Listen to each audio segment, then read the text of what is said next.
Welcome everybody to another live stream. Happy Thursday. We are back for the live streams. We're feeling good. We've just got back from the mountains, which we will have a bit of a talk about. We will discuss how everything's been going on that front. But it's earnings season. I know we did a live stream a couple of weeks ago. Had the opportunity to chat about where markets were heading for the start of 2023. We were looking forward to earnings season and having a look at what was going to happen for Q1 2023. We've started to see some interesting sets of numbers coming through. Obviously, we had the banks. We've had everything that's happened with First Republic over the past few days as well. And it looks like JP Morgan will be making that bid there. Of course, we recently just got the RBA surprise rate hike. And we've got the Federal Reserve discussion as well about a potential rate hike on that front. There's plenty going on. It is in the midst of earnings season. We can't forget big tech. Of course, many of the big FANG stocks and the technology names have reported. Tesla's earnings, of course, attracted a lot of attention. Many of the ASX names are going to be discussing it here. So welcome. Hope you've had a good Thursday. We're back for live streams. We'll do the stock standard discussions. People come through and say good evening. First and foremost, we're now on the Instagram. As I've been talking about previously, we're doing daily content over there. For those who've been watching, we've been out in the mountains the past few days. It's at ASX Investor IG on Instagram. So you'll be able to, there'll be a pinned comment at the top. I'll leave that in there if you want to come in and say good day on that front. We've also got a range of interesting ASX CEO interviews coming up over the next few weeks. We had one at the back end of last week. It might have been at the start of this week. Silk Laser, ASX SLA acquisition bid, wholly owned subsidiary of Wesfarmers. As we know, Wesfarmers is one of the largest conglomerates in the country. Wesfarmers Health have a unit within them called API, Australian Pharmaceutical Industries. They purchased them and they made a bid for $169 million for Silk Laser, which was interesting. So we had the CEO, Martin Perelman, there and co-founder of Silk Laser discussing that. Over the next few weeks, there's going to be a range of interesting CEO interviews. We've got a very fascinating one on the lithium space. We actually just completed that over the past few days. That'll probably go live early next week. One in the technology space. So yeah, stay tuned. If you're new here, welcome. Make sure you've subscribed and turn your bell notifications on. What else do we have to say? We're on the Instagram at ASX Investor IG. Stock standard discussion. I'm just a bloke on the internet who likes talking about the markets. It's obviously not financial advice, and nothing we discuss here is I'm not a financial advisor, but hopefully you enjoy the discussion. Drop in some comments about what you've been watching on the markets over the past few days and weeks. Which earnings reports have taken you by surprise? Deco, good evening. Coinbase explosion incoming in terms of what's been playing out on that front. The crypto market's been fascinating. I know there was that early uplift, and obviously they talk about the fact that the growth rate of the market is going to move earlier off the bases. And we saw crypto really as that leading indicator, or that, I guess, bellwether for the growth year move really at the start of this year. Now, if we're looking at BTC's charts based in and around mid-Jan, looking at it here, 17K, and then had that uplift in and around the 10th or 12th of January. And so we've seen that move there. Bitcoin's in around that 30K mark USD. Obviously, Ethereum's moved with it too. It's below that 2K USD mark, but well and truly off the bases. It was basing in around that 12 to 1300 USD mark in and around the base, and now it's around that 2K. What do you guys think is going to happen on the crypto front? Obviously, the regulation discussion is pertinent, and it continues to play out over there. And I think kind of the small banks or the regional banks over in the United States is a very fascinating sector. We saw what happened, obviously, with Silicon Valley Bank. First Republic is a very unique one. Also saw that Kramer had his discussion there. And as we know, there's the inverse Kramer discussion. So yeah, let us know what you're all thinking about all of that. And welcome as well. I've also got some other thoughts too. I forgot, I had one more thing on the talking point and I completely forgot about it. We're back for live streams. So 2 weeks ago, we did a live stream. I had heaps of fun. It was great to kind of reconnect with everyone. I think we can get a regular live stream into the schedule, probably Thursday nights, 7 or 8 p.m. I know during the streak, we were doing them in 2020, 2021, 2022 at 8 p.m. Let me know if Thursday nights at 8 p.m. still works for you all, and we'll kind of keep going and reconnecting with the community there. Videos are back. But yeah, I think we're in a good state, and it's going to be interesting because obviously we'll talk about markets and the macroeconomic space and all of that front too, but we're at a very interesting stage with We Are Mobilize, the company that I'm involved with. We obviously had the big fundraiser at the back end of last year, and we're now in the stage of building a company. And it's a very unique part. I love talking about entrepreneurship and everything on that side, as well as social impact. So look to incorporate some of those discussions with the live streams moving forward. So feel free to kind of ask questions about that. We'll chat about it all because it's a unique space. And I know kind of we talk a lot about markets and companies, but it's been fascinating learning about kind of the development of that front with the incredible team we've got at the moment. We've got, best team in the world. It's going to be a really unique kind of space as we keep moving forward. We've just rolled out what we've termed as mobilised matched, which we believe is the first in Australia, an Australian first direct cash transfer payment program. Which is going to be, over the next kind of few months. We've got a pilot program rolling out on that front and looking forward to be able to make a big impact for those experiencing homelessness across the country. Deco, DUG, tech back over 100 million, market cap CEO interview requirement satisfied. That is actually the minimum baseline there, mate. So I'll have a read into the story back over that. Is that based on news or just kind of floating with a sentiment of everything? BC, hey, how are you going? Welcome. We've got a great start to the year as well. What are we doing and why? So on the Instagram, I left a video this morning talking about why we're in the mountains. For those tuning in, the pinned comments at the top there, we do daily content there. And the reason why I like it is we can actually connect and chat through DMs and stuff like that. And obviously we're not doing daily videos anymore. So it's a good chance to connect. So it's at ASX Investor IG. But essentially we're in the mountains. I guess the context of it all was back end of last week, we had some pretty average news on the family front. Just in terms of illness and health, and that terrible C word, cancer, unfortunately. And I didn't really, I think it was a difficult period of time. And whenever hard things happen, I think obviously we have the ability to choose how we react to situations, and decided I wanted to do some really hard things, I guess half to forge the spirit, but also just as a reminder that we're able to control our reactions, that difficult things happen, but we can still push through. So we went out to the mountains. We've been doing some random stuff, from late night runs. We were running up like the 1,000 steps and running up mountain trail runs at like 2 a.m.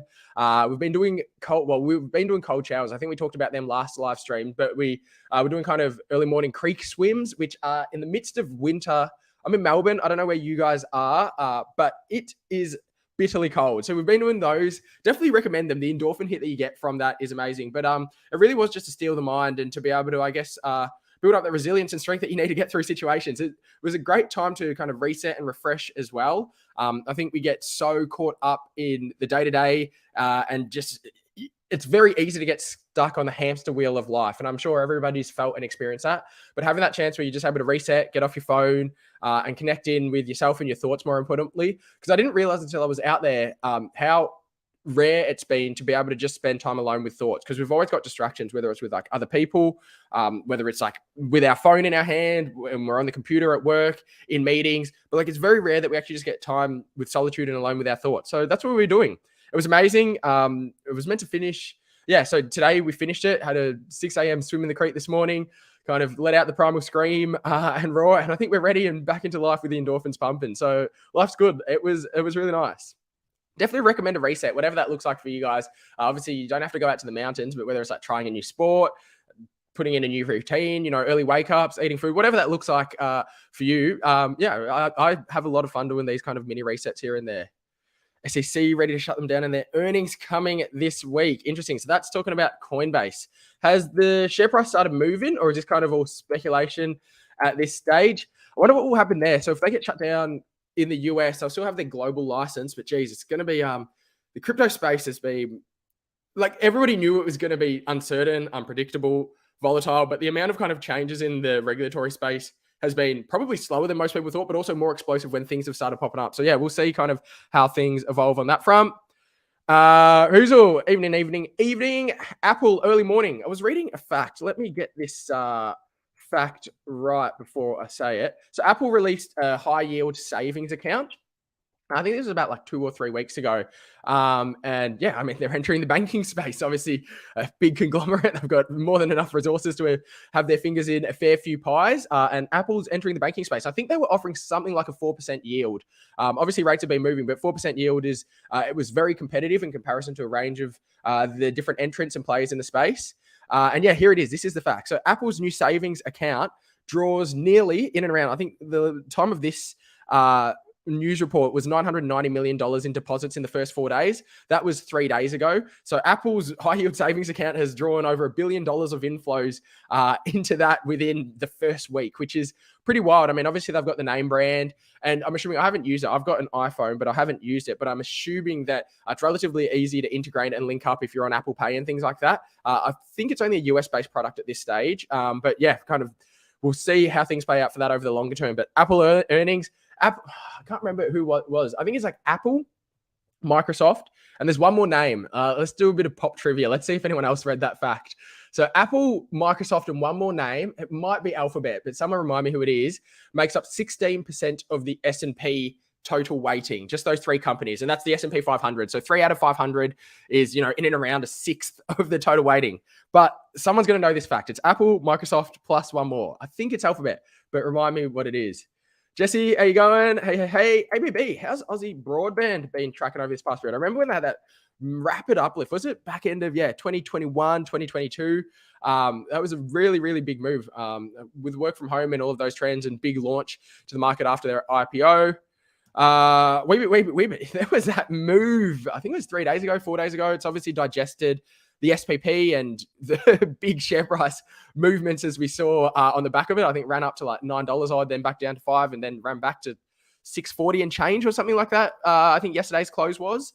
But yeah, kind of it's been moving. There was what they raised for was really fascinating. I think we had the CEO of Weebit Nano, Kobe Hanok, on the channel maybe 5 weeks ago. Might have been a bit longer. Just talking about the transition, and I think everybody's familiar, obviously, with the embedded memory market. That's the market that they're pursuing first. But some of the discussions around the discrete market opportunity, and particularly when they're talking to potential customers and the stakeholders there, I thought it was quite unique and interesting. And obviously, not a lot of the raise, but portions of the fund raised from the capital raise were attributed to that. So it'll be fascinating to see how they play out on that front. Manny, hey, how you going? How's things been going on that front? Matthew, evening. Great to have you join us as well. EUR has a few tailwinds. Looking forward to the next 6 months. Yeah, they've got obviously the EU's focus on decarbonisation. Out of the regions, I wonder, do you reckon the EU is probably like the most forward focused in terms of decarbonisation and this green energy transition? I mean, it's subjective, and obviously there's so many policies under the banner. So it depends on kind of which aspects of it. But I guess the easiest way to summarize it is the EU is very progressive and forward thinking on that front anyway. So yeah, obviously it's not just EUR, but companies, there's a lot of potential developers in Europe. If you think about companies like Vulcan, and then even companies like Telga on the graphite side. There's a lot of potential developers. So it'll be fascinating to see what that next few years looks like, particularly as more of those policies get pushed in and the supply shortfalls, or I guess the supply demand equilibrium, ends up getting achieved. So that Lithium company CEO interview we did, it was really interesting because it was talking about what it means for a company to become a producer. We're just talking to the CEO about kind of the process to get there. What are the things to watch for? What are the pitfalls? What are the risks? And kind of also what are the potential premium upsides? And what can it look like for investors if a company moves all the way? Obviously, if you go all the way back from exploration through to development to production. But it was an interesting interview. Stay tuned. I think it'll be out maybe Monday or Tuesday next week. But obviously, have your notification bells on. Make sure you're subscribed and you won't miss it. BC, love the Insta stories from the mountains. There will be many more. It's ASX Investor IG on the Instagram. We're starting to grow it again. I was so late to the Instagram game. I only made this Instagram page like November last year. Well and truly kind of late to it. I know everyone's been on Instagram for so long. I was on it ages ago, but yeah, it's we're very late to it. So we're just building this page up. We've also been active on LinkedIn as well. So if you guys want to stay connected on the socials there, come and say g'day. So stayed in a couple of days, drove in and out a couple of days as well. I'm still working full time, obviously, too. So had to make sure that we're able to attend meetings. The office is in the city. So it's a fair bit away from the mountains. But yeah, stayed in cabins and cottages for a couple of nights, and then in and out as well for a couple of nights. So it was a nice little mix up. Sorry to hear, mate. All the possibilities run through your head. Yeah, that's it's horrible, isn't it? I think kind of what I've realized over this period is that like, it doesn't just affect one family member. Obviously, one person is disproportionately affected, but it's something that a whole family has to battle through, and that goes for any illness, or anything that happens to any family. Your family unit, and obviously your extended family and friends like that are involved. But it's a horrible, insidious illness, and we've done a fair amount of CEO interviews for biotech companies on the ASX who are passionately trying to make a difference and develop solutions for those experiencing cancer. And look, I don't think it's a far stretch to say I speak for everyone, where we hope that, this is a generation over the next, decade or few decades that hopefully, like some of those other illnesses, it's eradicated, or at least we take some huge strides. And we are making huge strides as well. But would love to just see some massive strides. So I appreciate the sentiment and the kind words there. DUG pulled 5 million profit in the last quarter. What do they do? Top line revenue to pull out that 5 million on profit there. Current market cap 118 million. Around interesting, fascinating. Would love to see kind of an annualized. So you're talking 20 odd mil annualized. Was that an atypical quarter, or is that kind of conventional? They're in the scale up stage. I'm not too familiar with the offering, but yeah, I mean, if you're talking 20 million there, you're talking 6 times earnings. If that can be annualized, with surety, or if that's going to be kind of the scale up process. KS, hey, how you going? Howdy. LNU has signed some big clients, IMG, and picking up. Oh, I think that's meant to be OMG, or maybe it's IMG, but I think it was meant to be IMG and picking up. What's your thoughts on everything playing out with the LNU story? Where do you think things head on that front, KS? And yeah, what else have people been watching? Which earnings reports have taken people by surprise? Snapchat's been an interesting one. Snapchat also launched, I don't know if people have been watching it. They launched their My AI bot, which is essentially like a chat GPT plugin, just giving some really like interesting answers and things like that. That I think a lot of the market was thought was a fascinating one, to say the least. There's been some big lithium earnings coming through. Obviously, the companies in production have been significantly cash flow generative. Apple's obviously up ahead. Amazon's earnings.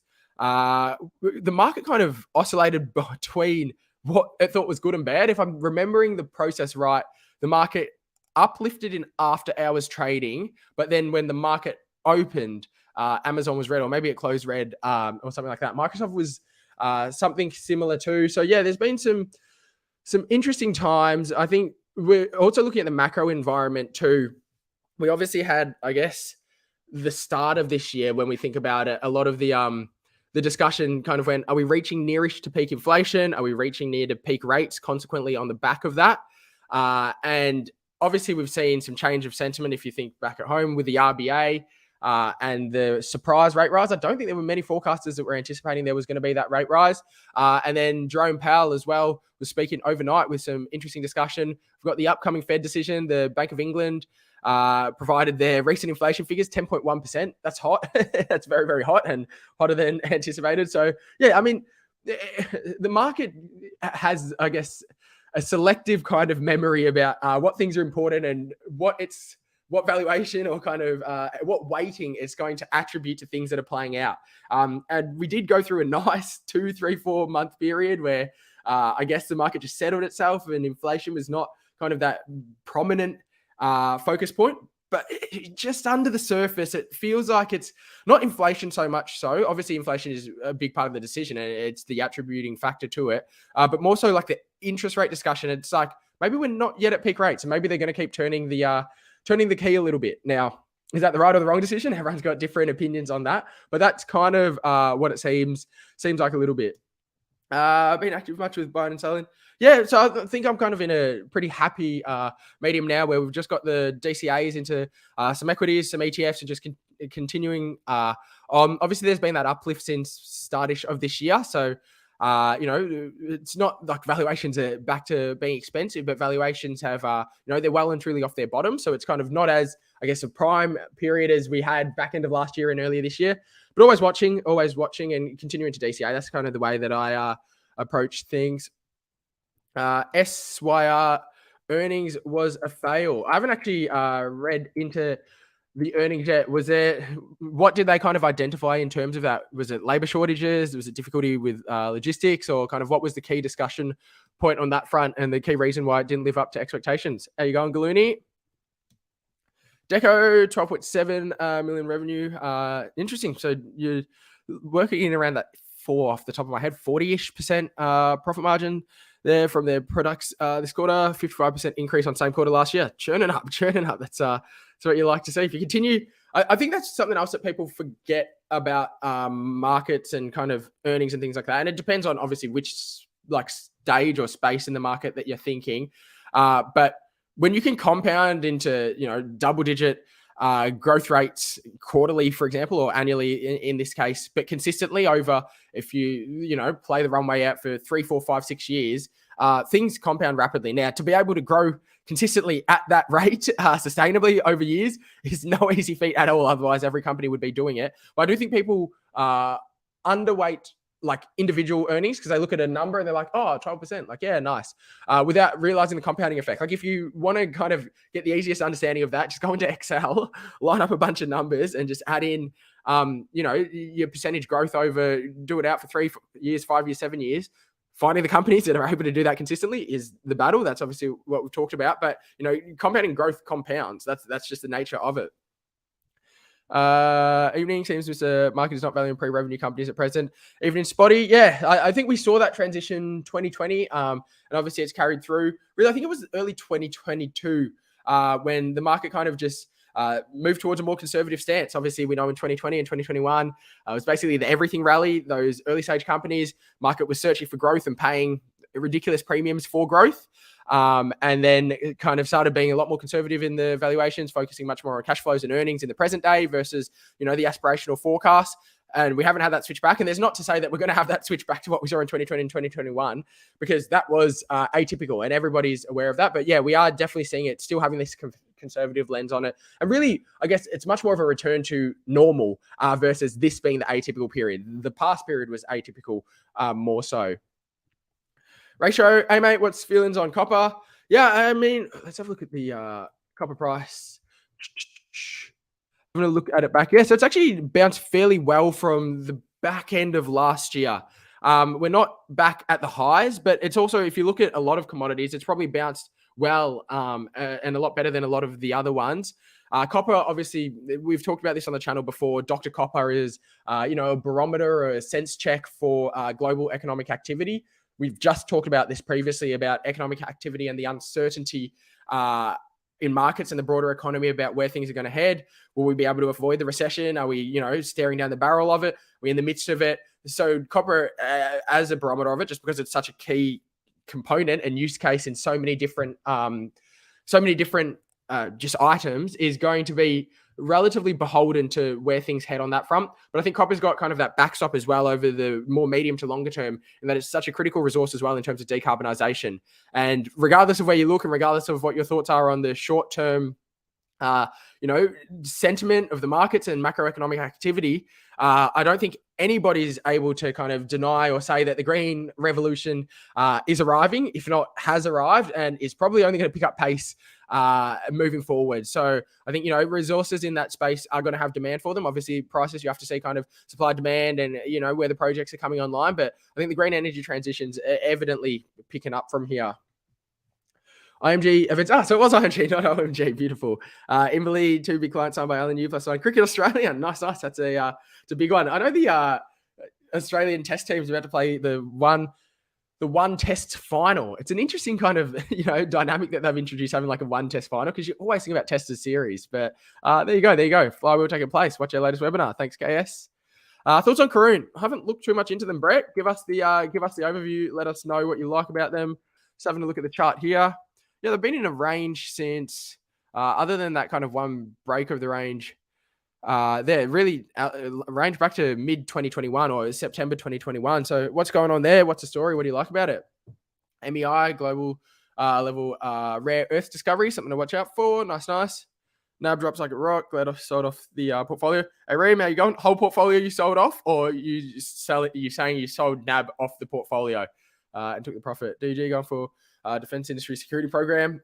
Yeah, as we all know well, the defense contracts can be significant in terms of both the scale, but most importantly, and this doesn't only go for defense. This is government contracts more broadly, but obviously defense is a key component of a few other different mechanisms about why it's specifically strategic for companies to get defense contracts, but they're also very, very sticky. Government contracts they can be difficult, I guess, to get embedded into them, more averse to change versus, say, some like earlier stage companies that might be willing to try new technologies and, step outside of kind of the conventional path.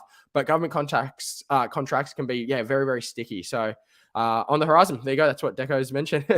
Nice, mate. Sayona has been hit hard lately. Yeah, they're moving into production now. They also had a couple of interesting announcements with Mobland, and then the integrated DFS, or the integrated feasibility study for that. As talked about, we had that really interesting interview with the CEO in the lithium space. It's going to be, I think, I'm looking forward to seeing how the market views producers moving forward, particularly now the lithium prices have come well and truly off their highs. The reason why this is important is, I think if you think back to mid 2022, basically everyone was like, oh, look how high the lithium prices, they're going to be here forever. Now, people knew they weren't going to be here forever, but the valuations that were attributed to many of the lithium names were acting like the lithium prices were going to stay so high forever. And so the reason why it's important in terms of being into production now or in the near term is you get access to, or you're able to sell into the more elevated prices and obviously generate cash flows for the product that you're producing. So yeah, it will be interesting to see how they are kind of perceived from here. BRN, yeah, they've had a big fall off. I think the market's really waiting, and it's a very similar story to what's been discussing over the past 6, 12, 18 months now, waiting for, well, they go hand in hand really, but waiting for licenses, a licensing agreement, and or revenue. Now, revenue can flow through without licenses being announced, but generally licenses will precede that. Just due to the kind of the NDAs and the way that the space works. But that's really what the market is waiting for now. Obviously, there's been a huge amount of commercial activity in terms of partnerships and building the ecosystem and everything around that. And it's evident that, you know, they're working well with a range of like really important players in the space, but the market now just wants to see either the revenue or the licenses or both, and kind of how they'll interplay together. And so I guess it's just a wait and see process for that. Ratio, thanks, mate. Pleasure, mate. Hope you're going well. Declan, g'day. Nice to tune in again. Yeah, it's been a while, but as I said at the top of the stream, I reckon we're going to be back to the live streams Thursday nights, 8 p.m. probably. I know we did 7 p.m. tonight, but it's only because we've been waking up at 4 or 5 a.m. each day over the past few days. So I've always been a late sleeper. I know you guys remember during the 2020, 2021 period, we always used to watch the US Open, which was at like market open at like 1:30 and stuff like that. So I was a late sleeper, but now I'm thinking about like transitioning that to being like an early riser. I don't know. Anyone got any thoughts for that? Cold showers have been huge for like waking up in the morning and getting the endorphins flowing. But yeah, we'll get back to the live stream cadence because I have a lot of fun doing them. I hope you guys enjoy them as well. We've got a few interesting CEO interviews up over the next few weeks. So make sure you're subscribed, turn your bell notifications on for all your daily content, news, and content there. It's ASX Investor IG on the Instagram. Come subscribe, come say g'day, or come follow, I guess. It's a different platform over there. But yeah, ASX Investor IG on the Instagram. We are over there. Sold off the stock part, still holding some ETFs. Nice. Are you thinking about adding on the ETF side or kind of just holding and waiting to see, waiting for next opportunities? BRN shorted 7%. I don't think bank crisis is over. Yeah, I mean, that First Republic news didn't attract the same fanfare or attention that Silicon Valley Bank did. But it was / is, because I guess we're in the midst of it, ominous, isn't it? So yeah, I understand your sentiment and definitely empathize with that. We'll have to see how things play out. Do you feel like I think it's really at the same stage now because the partnerships are evidently being built and established in the ecosystem, but now it's just waiting for the evidence and the data to see kind of, you know, how things are going to play out. What are the licensing agreements going to look like? Where is the demand? Is the demand there as well? Obviously, Akita V2 has come out now, which is, I think, more listening to the last podcast from the CEO, Sean Hare, it sounded like it was more fit for purpose because Akita V1 was obviously out there.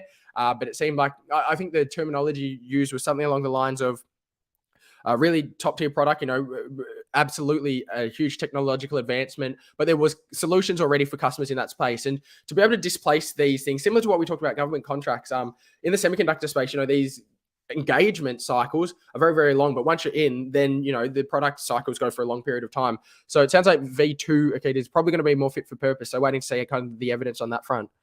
So resources, another one getting lower. Yeah, and remember it was mentioned up above that SYR's earnings were not great, but kind of Galoonie, wonder if you can provide any more insights, or Blue Angels about kind of what's played out on that front. QPM, yeah, they had, I think a major announcement from QPM a few weeks ago now, off the top of my head, was surrounding the financing component of their mechanism, because obviously it is a heavy capex intensive project. It's not a it's not a small one, and what they're trying to do is innovative. It's a new type of kind of flow sheet, or I guess it's an adapted kind of new type of technology process to produce. So yeah, there was a lot of questions kind of about funding and things like that, but it looks like things are moving well on the funding front. They've obviously got commercial agreements or partnership agreements with some really big heavy hitters. So it's going to be fascinating to see how the QPM story evolves. Manoj, big thank you for joining. Big thanks to all the channel members as well for your support along the way. We've got some really interesting CEO interviews out over the next few weeks. The next Lithium interview will be out early next week. Make sure you're subscribed, turn your bell notifications on.